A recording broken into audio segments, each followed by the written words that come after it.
Cool. So today's topic for the call is curbing the comfort cravings. As it's turning into autumn, we're finding, sorry, let me just shut the door.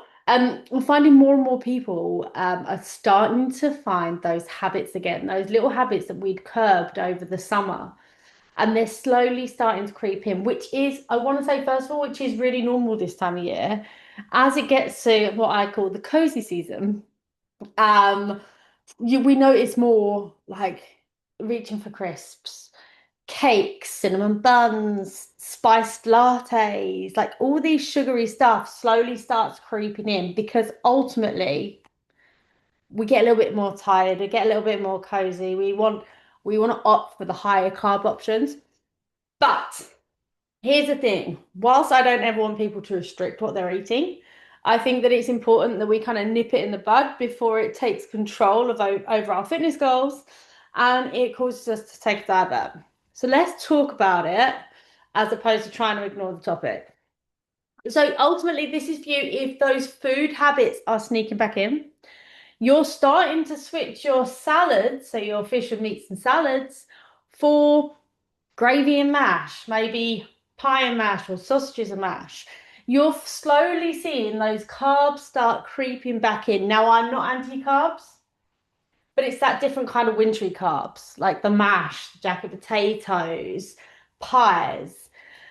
So if you're starting to see these habits coming in, like and you're going into the supermarket and every aisle now is like hints of Christmas coming up. They've got advent calendars, they've got that seasonal aisle where all of the Cadbury's have literally just got their chocolate everywhere, and I'm a sucker for Christmas chocolates. Um, the evening snacking's starting to creep in. You've finished your dinner and you're like, oh, I might just have a square of chocolate. And then the other thing, your steps. You're slowly finding that your steps are becoming a little bit more of a struggle. You're not out as much and you're not as active. And getting your steps in to reach your step count per day is turning into a bit of a struggle. And perhaps your water intake is starting to take a little bit of a dip as well.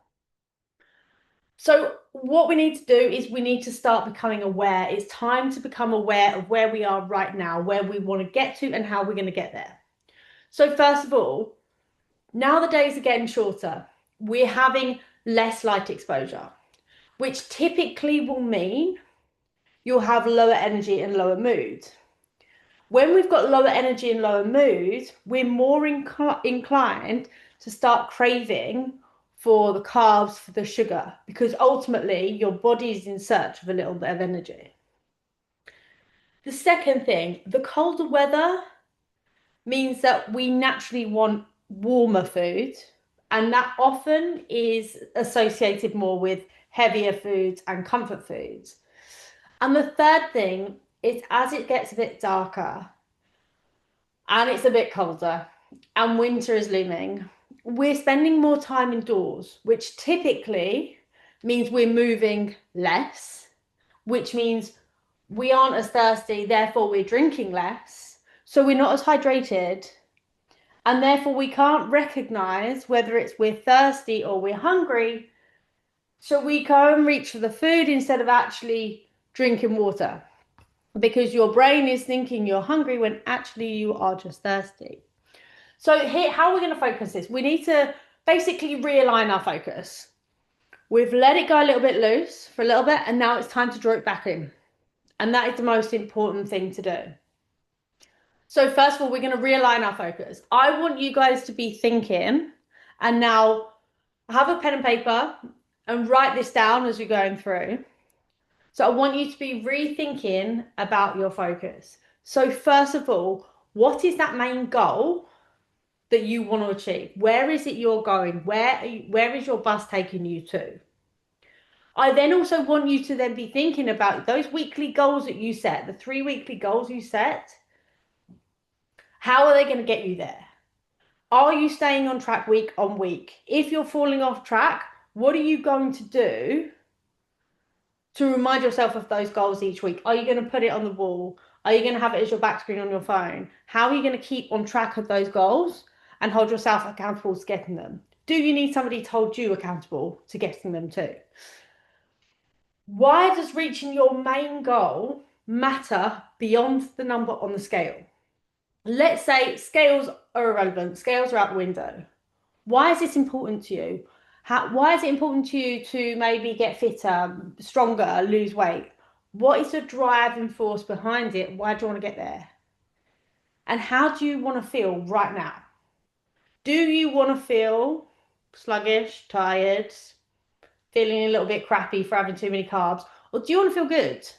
Do you want to feel like, actually, do you know what? We've stayed on track today. I'm really proud of how I've managed to stay on track. Yeah, I did want to have some carbs. Yeah, I did want to have like a bar of chocolate in the cupboard, but actually, I managed to resist it, and that's made me feel really good. Again, I'm not knocking carbs, I'm not knocking sugary stuff. I just want you to be thinking about how you feel. If you feel happy after going and having like a treat day, absolutely fine. Perhaps you deserve it. Perhaps you like that as your reward for the day. Absolutely fine. But what you need to focus on is how you're feeling right now and how you want to feel in 6 months' time. Where do you want to get to? What are the roadblocks that are stopping you from getting there? How can you overcome them? Do you need help? What help do you need? How can we work together as a team to get you over those roadblocks? And how do you want to feel in 6 months' time when you succeed? How will that make you feel? I want you to get really present with those things. Write it all down. Like you'll have a recording of this as well. Write it all down and really think about those things so you can realign your focus to your goal, where you want to go, and how you're going to get there. So, autumn non-negotiables. What I would like you guys to be thinking about is we're stripping it back to the basics. So, the protein. I want you to be thinking protein every meal. I know we talk about this a lot, but it's really important. Your protein every meal. I want you to have protein every meal. Not only is it going to keep you fuller for longer, it's going to curb those cravings. It's going to give you a bit more energy, so you're less likely to reach for the snacks. As a reminder, breakfast, everyone's protein goal is different based on what you're looking to achieve and your weight. So if you need to readdress yours, you all have them. But if you want us to really focus on them or check them out, then we can 100% do that. But what I want you to be thinking as a guideline is about 20 to 30 grams of protein for breakfast, about 30 to 40 grams of protein for lunch, and about 30 to 40 grams of protein to dinner. And then some topped up with some protein style snacks, whether that be protein shakes, protein bars, or any form of like lean protein as well can be added, or nuts. Just breaking it down through the day so you're not going through the day and getting to the end being like, got 80 grams of protein to eat. Because that's going to make it impossible to you. It's going to make it hard. It's also going to make you feel like you're not full for the day and you're more likely to binge eat on snack and other things. My other autumn non-negotiables, number two, steps. Aim for it as a weekly goal because it gives you a little bit more flexibility. Use your daily goals as guidance. But if in the event it is pouring down with rain one day, and also guys, you can walk in the rain. But if it is pouring down with rain on one day and you're like, do you know what? It's dark, it's wet, it's cold, it's raining. I can't do it today, but I will do it tomorrow. That's okay. As long as you're getting some steps in during those, like in the days, at least if you're trying your best to get to your goal, then it's okay to kind of give or take it here and there and use it as a weekly goal. I appreciate on the weekends when you've got your kids around, or if, say, you've been out and you're not feeling up to walking or whatever, like it's okay for some days to sacrifice your step goal, but look at it as a weekly goal. Number three of my autumn non-negotiables, water. Like I said a minute ago, we typically are less active at the moment. We're kind of going into that slower, wintry pace of life. You might not feel as thirsty because it's not as hot, but I need you guys to be drinking the water. Water is going to fuel your body. It's going to hydrate you. It's going to mean that you're going to perform at your maximum capability. Water is so important. It's also going to stop you or reduce the amount of time you reach for your snacks. If you're exercising, the days you're exercising, I want you to be aiming for about 2.5 litres as a guidance per day, but typically between 2 on round two on a non-exercise day. If you are still thirsty after this, you can drink more, and also be mindful that it's not only water that's going to hydrate you. Sometimes you are going to need electrolytes because that's what's going to help the body fully hydrate too. My autumn non-negotiable number 4. So, workouts. Trying to stick to your workouts, 3 to 5 workouts per week, based on your goal and what you're looking to achieve, and what we have discussed, and what is suited to your lifestyle. Even if they're short and you're not maybe getting the perfect session, that still counts. That's great. Like your workouts aren't going to be perfect every time. Like that's an unrealistic expectation. What I want you to be ensuring that you're doing is just keeping up the momentum. If one of your workouts one day has to be not short for 20 minutes instead of doing 30 or 45 minutes, that's okay because you're still moving in the right direction. You're thinking about that boulder trying to push it up the hill. The second you stop, that's going to roll back down. If we can just hold it there and slowly push it, that's better than taking our foot off the gas. Sleep and routine. Winter, autumn non-negotiable. Number 5, sleep and routine. Like sleep is where our muscles are going to build, they're going to recover, they're going to repair. So it is so important for you to be making sure your structure enables you to have plenty of time to sleep. It is hard sometimes. I do appreciate if some days you have to work late at work, or other times perhaps some of you might be woken up by children. Perhaps you still have babies that wake up in the middle of the night. This morning I was up at 3:50. I totally get it. I also have children that wake up in the night or are disturbed in the morning. Like I have been up since 3:50, and sometimes you've got to crack on with it. But also you need to be focusing on trying to get a structure. Whereas if you know that you're going to be woken up, or if perhaps you're going through a period of time where your sleep isn't great, what can you do to try and improve the quality of sleep that you are getting? And enabling having a structure that's going to help you get there. So it comes down to food. I keep talking about it, but it's getting to that season where, I'm guilty of it. Like I bloody love a bowl of pasta. Absolutely love a bowl of pasta, spaghetti bolognese, curries, a lot. Like I love winter food. I love a pie. Um, but so I put together some food swaps here for you. One of the main things I want you to be focusing on is switching your white carbs for whole grain carbs.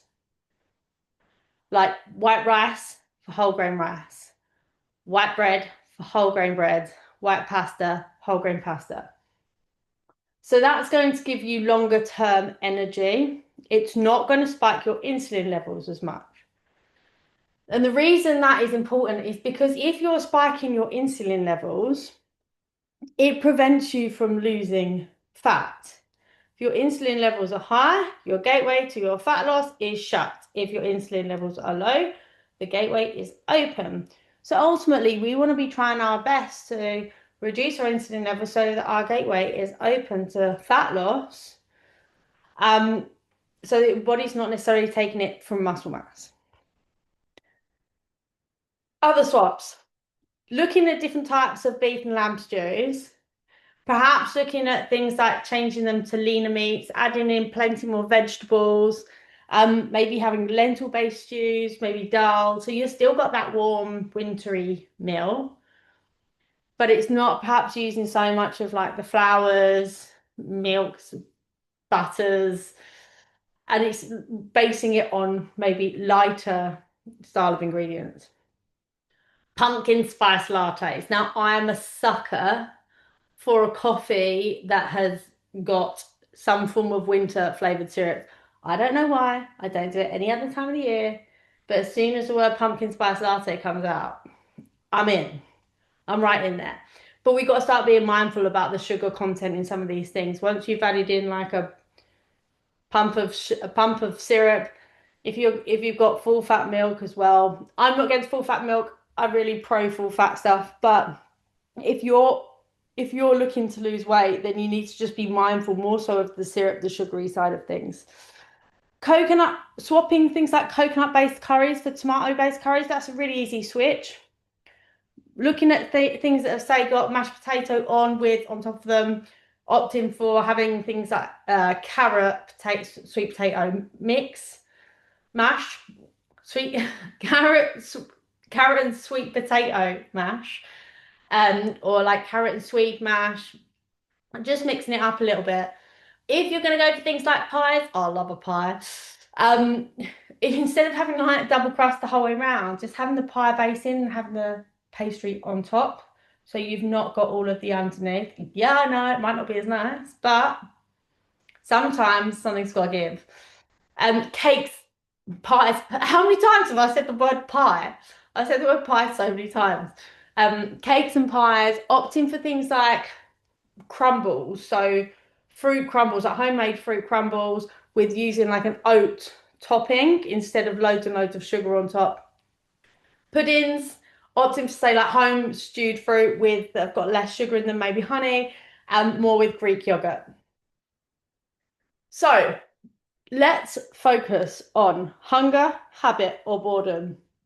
These are things I want you to start asking yourself. If you find that you're starting to snack, perhaps you're eating more than you were before, and it's you need to start asking yourself a few questions.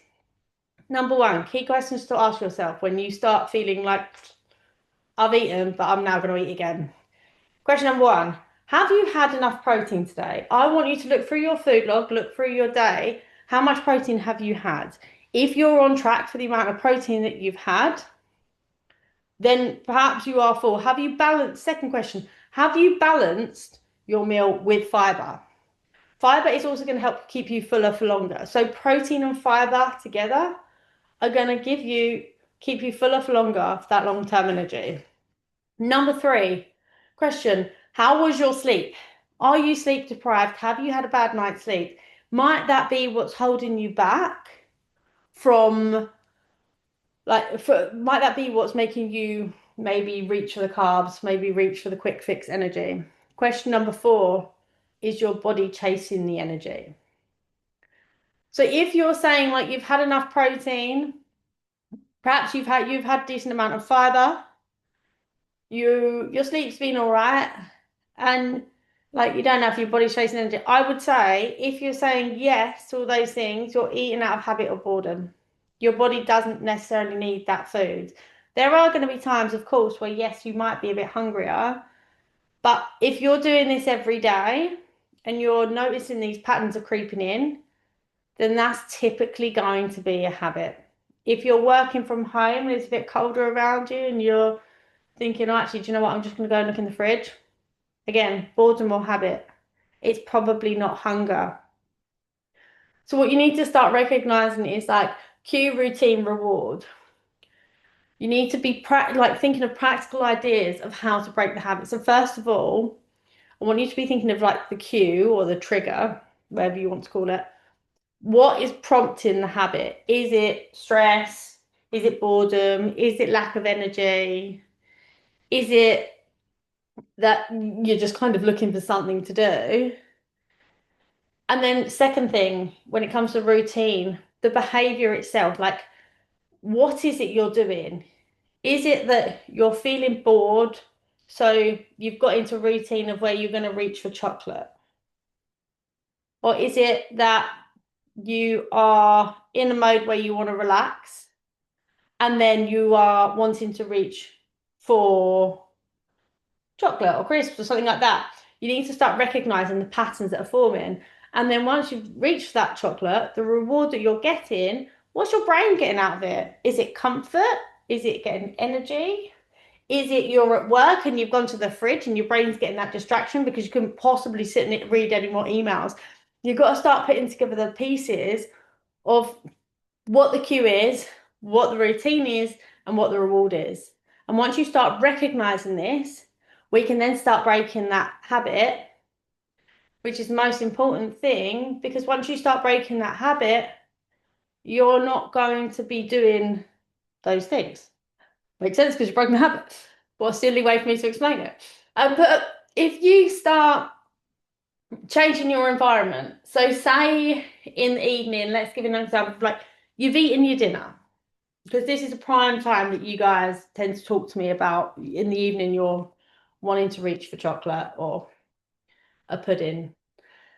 So if you've had your dinner, and then typically after dinner you do your tidying up, and then you go and sit on the sofa, watch an hour of TV.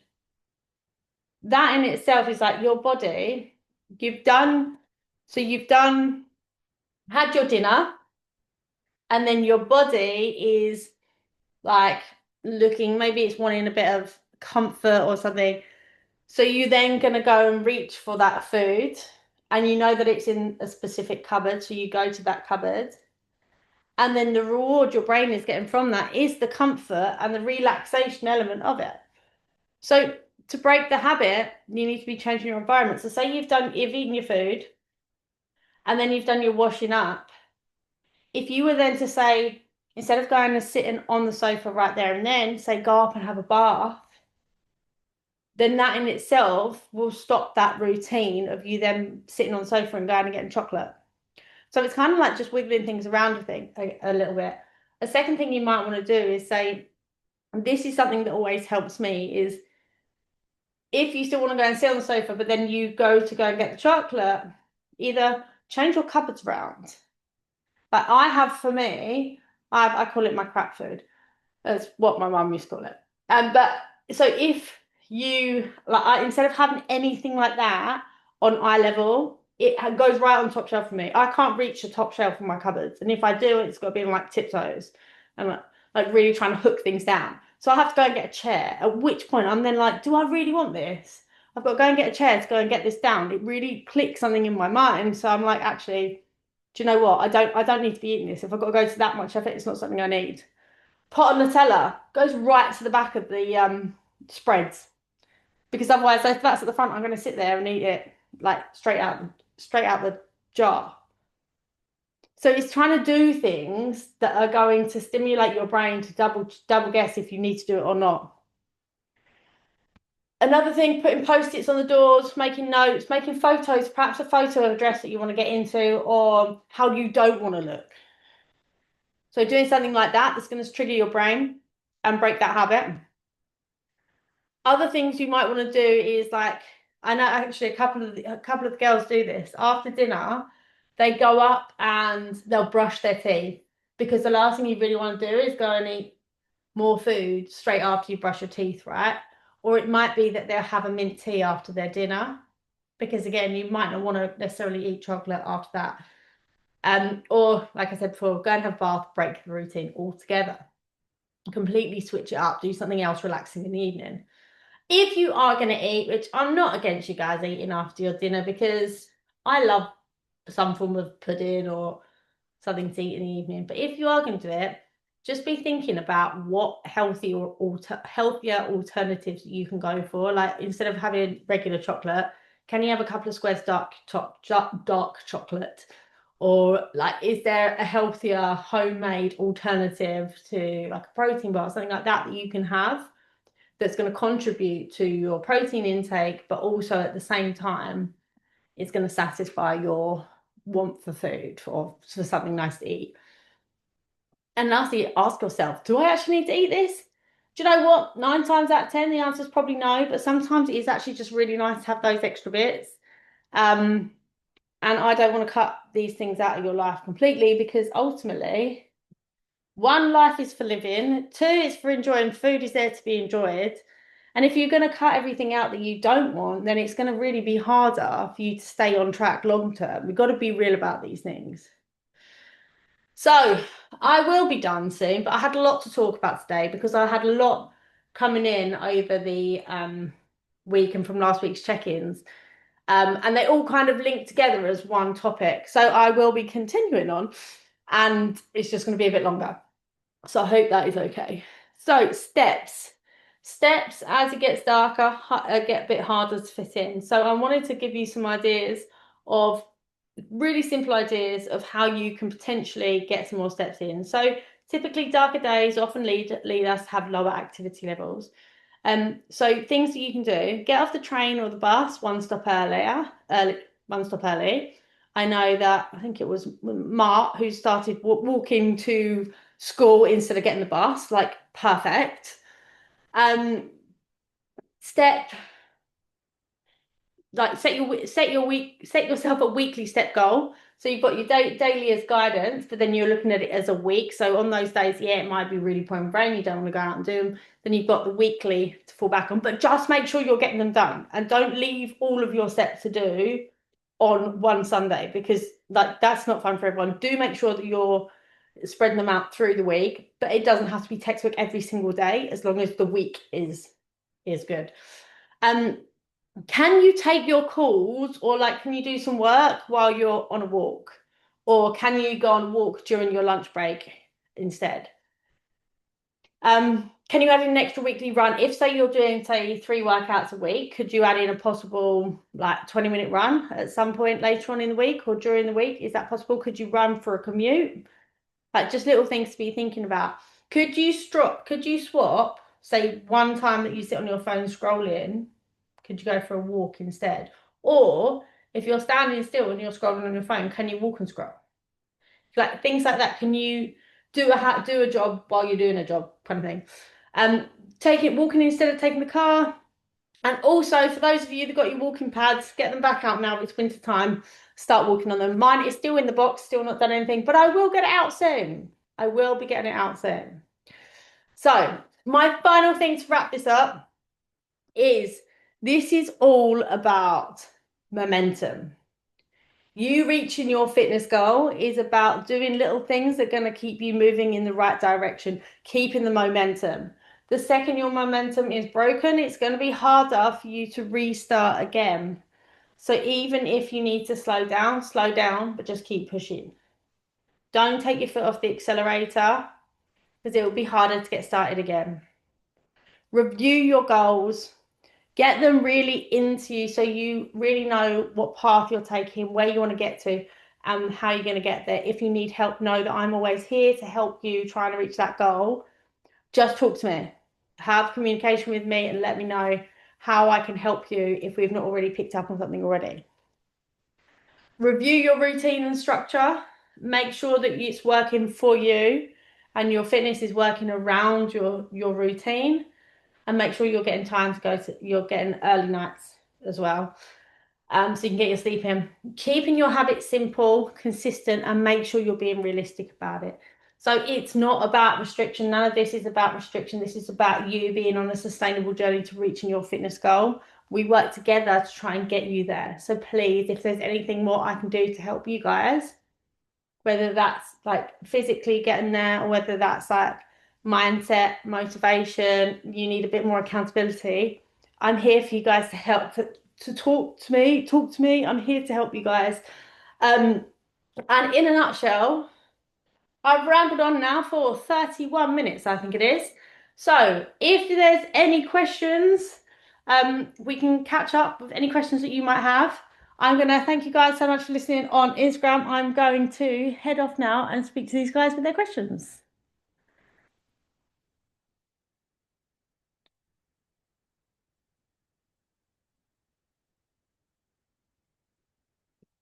Hello, so